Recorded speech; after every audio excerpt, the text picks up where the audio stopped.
Welcome to the Tech Talks Daily Podcast, where you can learn and be inspired by real-world examples of how technology is transforming businesses and reshaping industries in a language everyone can understand. Here is your host, Neil C. Hughes. Welcome back to the Tech Talks Daily Podcast, where every day I share the human side of life in the tech industry and the stories behind the people who are solving the problems of tomorrow. And today I am joined by Jeff Wald, and he's the best-selling author of 2 books, including The End of Jobs, The Rise of On-Demand Workers and Agile Corporations. And Jeff is also the founder of WorkMarket, which was purchased by ADP in 2018 for $135 million, and several other technology companies, including Spinback, a social sharing platform, which was eventually purchased by Salesforce. And as an angel investor and startup advisor, he also serves on numerous public and private board of directors. But it's his new book that put him on my radar, which is based on hundreds of formal interviews with CEOs, HR executives and political leaders. And that book, The End of Jobs, guides readers through the history of work to understand how companies and workers reacted to these 3 industrial revolutions, and asks what lessons we can learn from these revolutions and the current state of the labour market in order for workers, companies and societies to prepare for that so-called rise of the robots that we keep reading about. And included in this book is the $10 million Future of Work prize, where Jeff challenged 20 leading thinkers of the future of work on their vision for the workforce in 2040. Man, after 1,600 interviews, maybe I should do something similar. So if there are any publishers out there listening, call me. Seriously though, this podcast is not about me. So buckle up and hold on tight so I can beam your ears all the way to New York so we can speak with Jeff about his inspirational story. So a massive warm welcome to the show. Can you tell the listeners a little about who you are and what you do? Well, my name is Jeff Wald. I am a serial entrepreneur, started a bunch of companies. The most recent was a company called WorkMarket, which is enterprise software to help companies manage their freelancers. Raised about $100 million in venture capital from Union Square Ventures, SoftBank, and a few others. And we sold the company to ADP, which gave me the space to finish my book on the future of work called The End of Jobs. And so right now I am done with my time at ADP, and I am out there talking about my book and thinking about my 5th and hopefully final startup. Wow, I'm looking forward to diving a little bit deeper into all that. But before we talk about that and your book, of course, I've got to ask, what is your origin story? Where did your love of tech come from, and what put you on this path that you're on today? Well, I'll tell you, I don't, it wasn't like when I was a kid, I was sitting there tinkering with technology. I'm not a programmer. I started my career in finance. I was a investment banker with JP Morgan, and I went over to a venture capital company where I worked for 4 years, and it was working as a VC, meeting with entrepreneurs day in and day out, trying to figure out who we should back and give money to, and who was going to be able to, turn our investment into 100x of our investment. Meeting with those entrepreneurs, that is what sparked an interest in entrepreneurship. The fact that you had these men and women that said, you know what, I think there's a better way. And if they were right, they were going to make a ton of money. And if they were wrong, they were going to dust themselves off and try again. And there was something about it I just loved. So I left there and started my first company. Love that. What a great story. And of course, you have recently written The End of Jobs, but I'm curious, what was it that inspired you to write that book? Is it the current climate, or was it something else? Well, it was actually frustration, to be honest. There was just, as the founder of a hot tech startup in the future of work, I got invited to all these conferences and panels. And I will tell you, it's very frustrating for somebody that is very evidence-driven, like myself. Somebody likes to have discussions based on data, to listen to people at these conferences just make outlandish statements, because the outlandish statements are the ones most likely to be heard, to be talked about, but they are also the most likely to be untrue. And so as I sat at these conferences and people would make these predictions, I was like, what are you basing that on? That has no chance of coming true. And so I started to write a framework of let's look at the history of work, let's look at the data, and let's look at how companies actually engage workers. And if we look at those lenses, we have a high probability, not a certainty, mind you, but a high probability of painting a somewhat accurate picture of what the future of work looks like.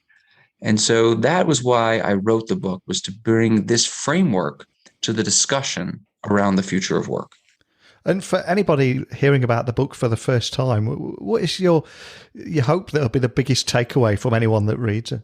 Well, I think about this question a lot and what I want people to take away in it. And it's certainly evolved over time as I've talked with people about it. I've debated and discussed the book and its conclusions. I think the most important thing is to understand that the history and the present and the future of work are complex. We tend to, as people, romanticize the way work was.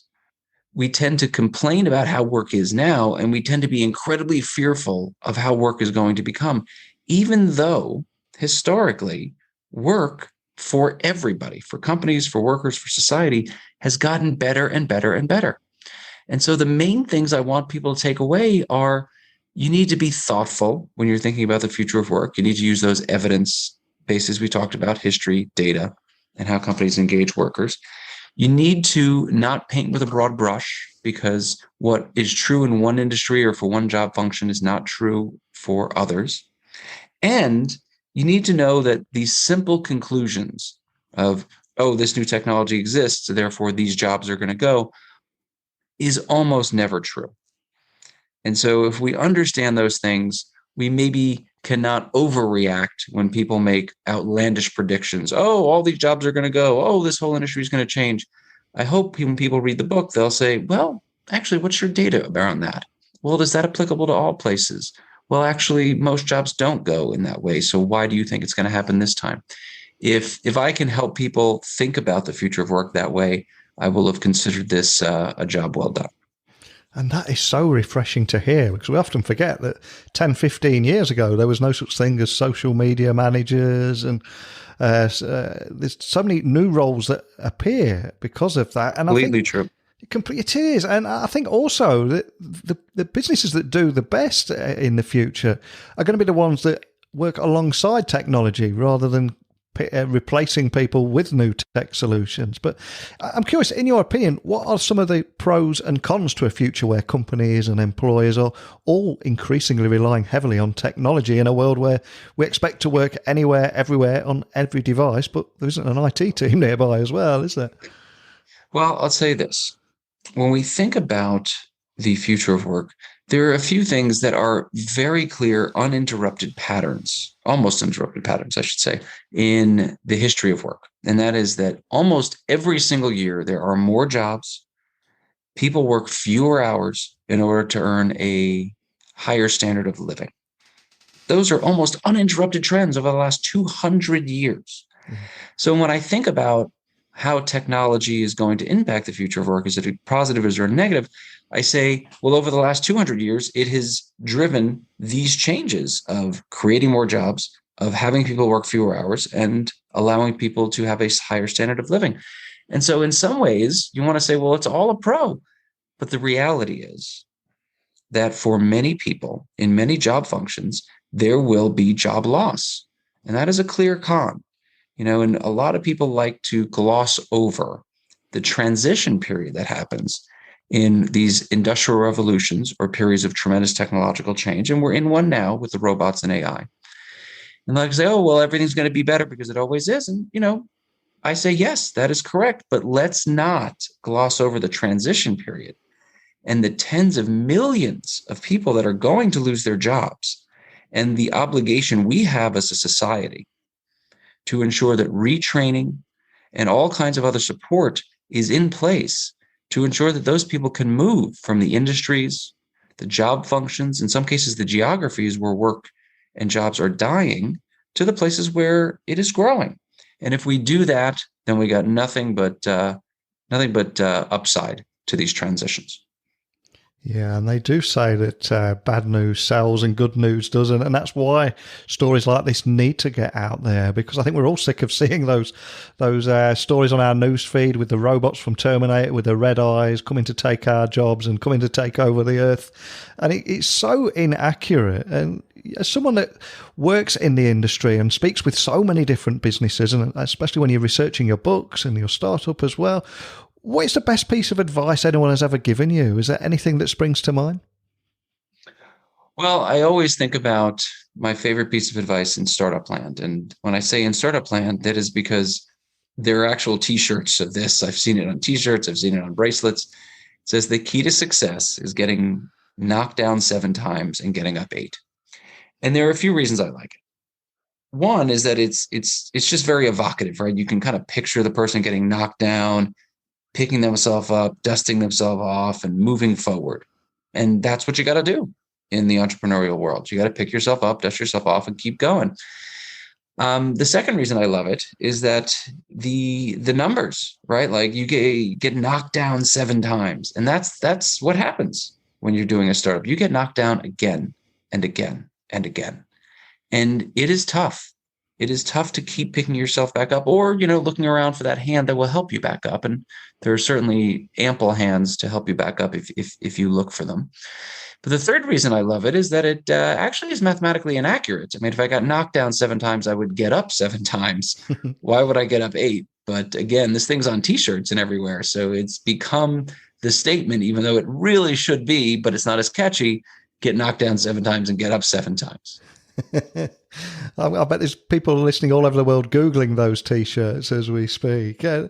Something else I'd love to bring up is you've launched a Future of Work prize competition. So can you tell me a bit more about that? What is it, and what was it that made you decide to launch that? Well, I'll tell you this. Writing a book sucks. I mean, it is not fun. It is long. It's rewrites and research. Look, it took me 6 years to write this book. Yeah. And I really was only able to come up with like 150 pages. Like that's all I could do. And the publisher was like, you need more pages. So a friend of mine said, well, why don't you ask some of the hundreds of people you've interviewed to be contributors, to write what they think the world of work is going to look like in 2040. I thought that is brilliant. And, I happen to be a advisor to the X Prize, and the X Prize has done an amazing job of creating an incentive structure with prize money to get teams to push envelopes, push technological envelopes, process envelopes, and things like that.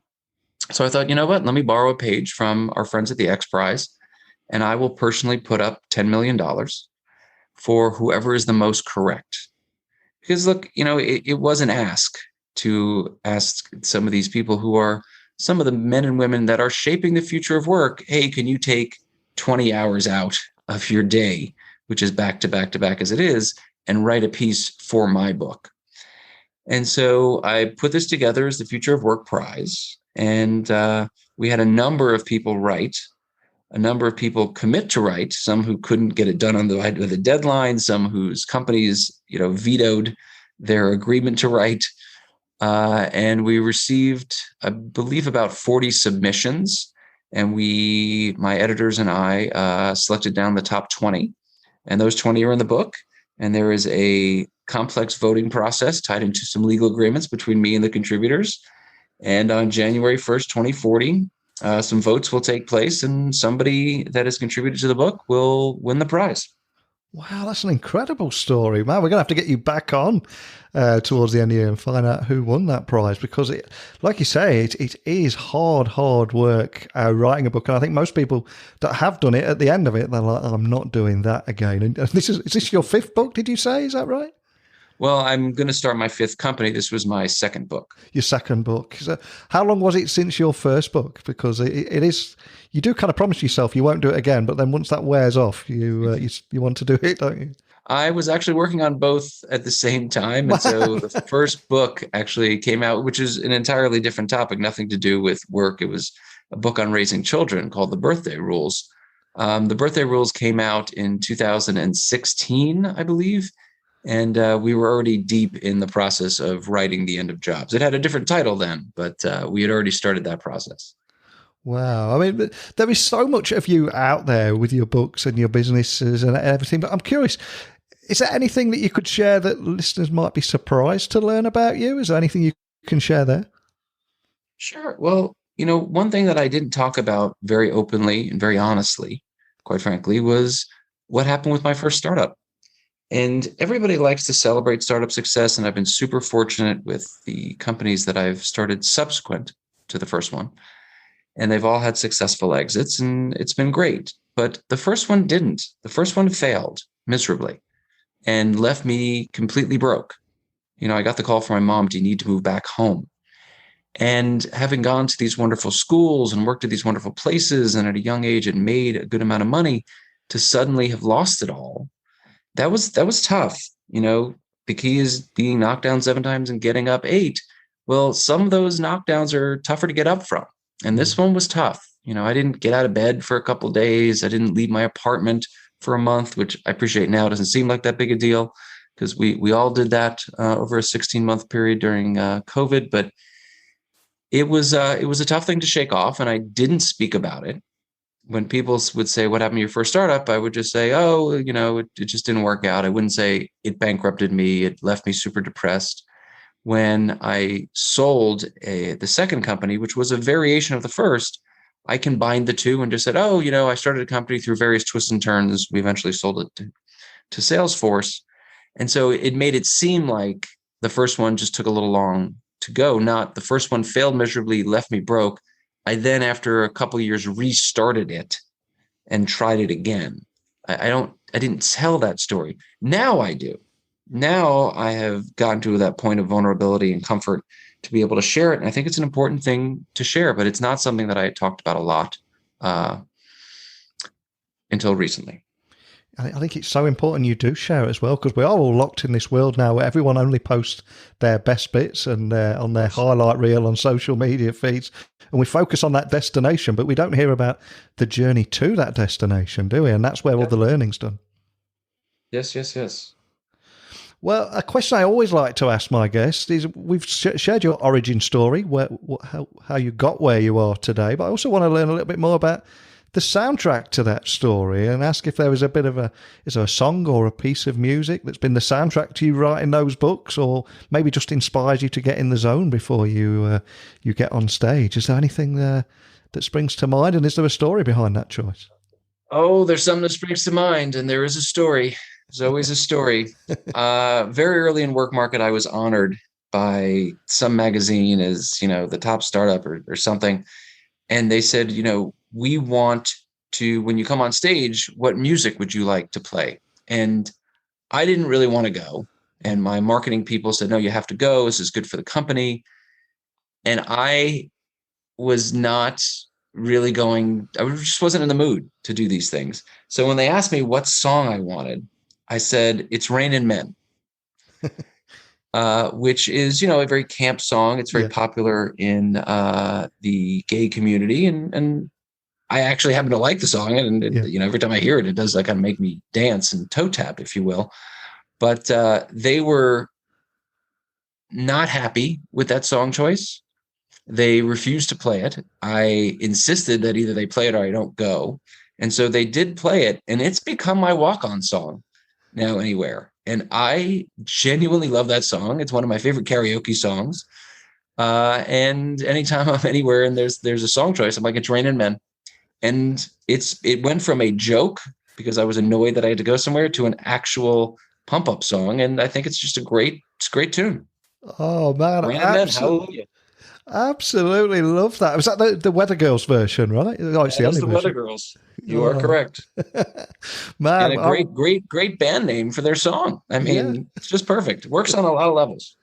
Man, I will proudly add that to the list for you. And so people can, if any younger listeners that haven't heard it, they can enjoy it too. But before I let you go, anyone that wants to find out more information about the work you're doing, check out your book.